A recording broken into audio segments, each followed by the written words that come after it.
राम राम स्मरा आधी आधी राम राम स्मरा कोटीम त्यक्त्वा हरिम स्मरेत. कोट्यावधी गोष्टी राहू द्या बाजूला, आधी राम राम स्मरा. कशाच्या आधी स्मरा? राम राम स्मरा आधी.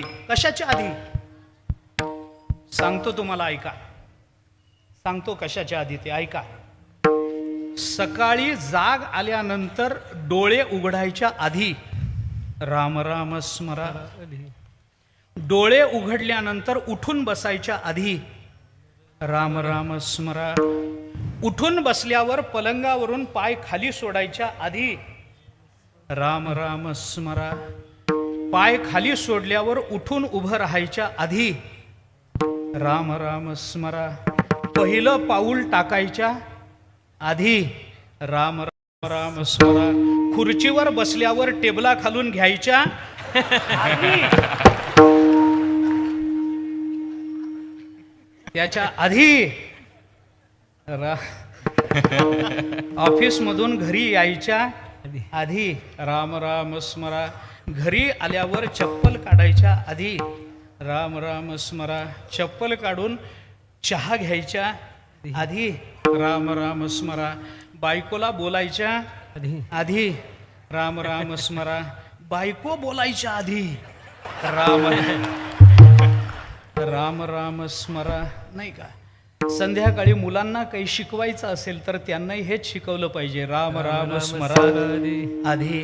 त्यानंतर जेवण करायच्या आधी राम राम स्मरा.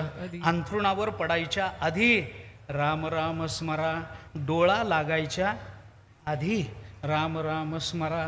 आणि एवढं जर जमलं नाही तर निदान मरायच्या आधी राम राम स्मरा आधी. लाहू करा गाठ घाला मुळबंदी सांडा. कारण का? कारण ही गडबड करा असा तुकोबाराय आग्रह करतात, अट्टहास करतात. कारण ही संधी पुन्हा येईलच याची शाश्वती नाही. शाश्वती नाही. दोन भूमिका फक्त मांडतो, ऐका. दोन भूमिका मांडतो. तुकोबारायांचं म्हणणं काय आहे? म्हणून लाहो करा काळ सारा चिंतने गडबडीनं. बाबा गडबडीनं करा. का गडबड करा? कारण हे नाहीच आहे ना आपल्या हातामध्ये. किती काळ आपण काय शाश्वती देऊ शकतो की आपलं जीवन सातत्यानं चालू राहील? काय शाश्वती देऊ शकतो? अरे कधी संपू शकतं महाराज, कधी संपू शकतं. अल्प आयुष्य मानव देह, शत गणिले ते अर्धरात्र काय. मध्ये बाळत्व पीडा रोग क्षय, काय भजनासी उरले ते पाहे ग. सावध केलं ना, सावध केलं ना. अरे हे कधी संपू शकतं, काही सांगता येत नाही. आपण काय आपण असं विश्वासानं सांगू शकतो? म्हणून आचार्यांनी एका श्लोकामध्ये म्हटलंय कैवल्याष्टकाच्या, निश्वासो नाही विश्वास कदा रुद्धो भविष्यती, कीर्तनीय मतो बाल्यात हरेर नामैव केवल. आचार्य म्हणतात आपल्या श्वासावर विश्वास ठेवता येत नसतो. कारण श्वास कधी बंद पडेल काही सांगता येत नाही. कधी मरण येईल याचा काही नियम आहे का?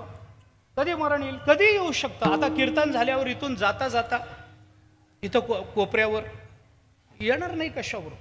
घरी गेल्यावर रात्री बाथरूम मध्ये पाय घसरून पडल्यावर येणार नाही कशावरून? सकाळी उठल्यावर चहा घ्यायच्या आत येणार नाही का? म्हणजे तुम्ही घाबरू नका, मी भीती नाही दाखवत आहे, मी तुम्हाला फक्त शक्यता सांगतो. कीर्तनात येत नाही, तुम्ही घाबरूच नका. त्या कीर्तनात येत नाही. खरंच सांगतो, कीर्तनात मरण येत नाही.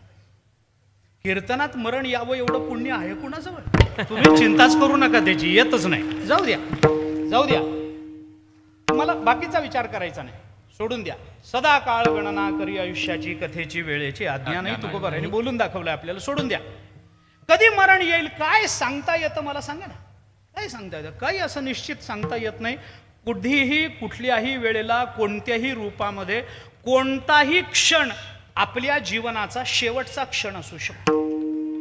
कोणताही क्षण. उद्या मी सकाळी डोळे उघडीनच,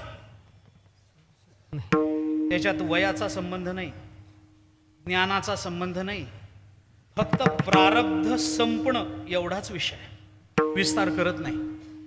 कोणताही क्षण आमच्या जीवनाचा शेवटचा क्षण असू शकतो.